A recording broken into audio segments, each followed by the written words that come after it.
Na primeira sessão plenária por videoconferência da história, o Supremo Tribunal Federal decidiu que governadores e prefeitos também podem determinar regras de isolamento, quarentena e restrição de transporte e trânsito durante a pandemia do novo coronavírus. Eram 2h22 da tarde quando começou a sessão histórica por meio de videoconferência. No plenário do Supremo, o ministro Dias Toffoli presidiu a sessão acompanhado pelo ministro Gilmar Mendes. A primeira matéria em julgamento foi uma ação direta de inconstitucionalidade apresentada pelo PDT. O partido questiona a medida provisória que atribuiu à Presidência da República a centralidade de decisões sobre o isolamento e quarentena durante a pandemia da Covid-19. O ministro Marco Aurélio, que é relator da ação, deferiu parcialmente o pedido de liminar feito pelo PDT por considerar que a MP editada pelo governo federal é constitucional.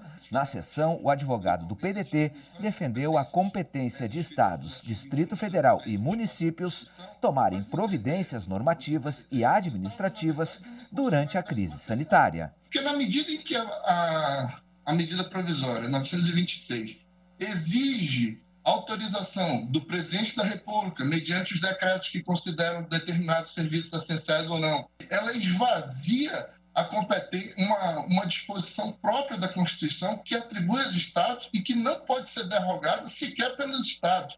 O que se tem, na verdade, é uma violação material da Constituição por afronta ao artigo 18, que é a cláusula de autonomia federativa. Mas o representante da entidade que reúne as empresas de telecomunicações pediu a limitação dessa autonomia, principalmente sobre atos que proíbem os cortes dos serviços em casos de inadimplência por parte dos clientes durante a pandemia. Na realidade, o setor de telecomunicações não se limita a 4 ou 5 grandes empresas. O setor de telecomunicações hoje no Brasil é integrado por 15 mil prestadoras de serviços de telecomunicações. Dessas 15 mil, 99,9% são prestadoras de pequeno porte, que não vão aguentar uma inadimplência generalizada nos serviços de telecomunicações. No mesmo caminho seguiu o advogado-geral da União, André Mendonça. Ele destacou medidas adotadas por estados e municípios que impediram o transporte de mercadorias, provocando desabastecimento, o que agravaria a crise social. O estado do Maranhão suspendeu o trânsito interestadual. O estado do Acre, transporte coletivo interestadual e internacional. Rio de Janeiro, circulação da linha interestadual de ônibus. Santa Catarina, transporte interestadual coletivo.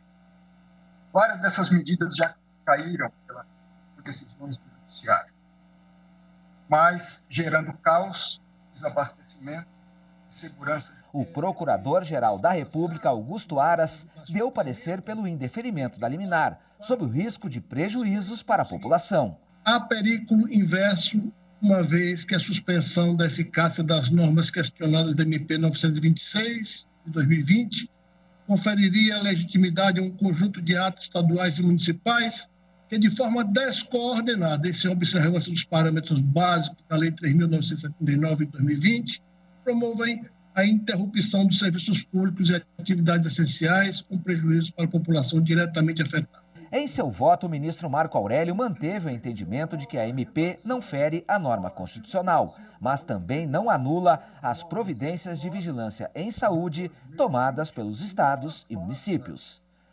Não afasta a tomada de providências normativas que ocorreram, presidente, inclusive a partir desta liminar.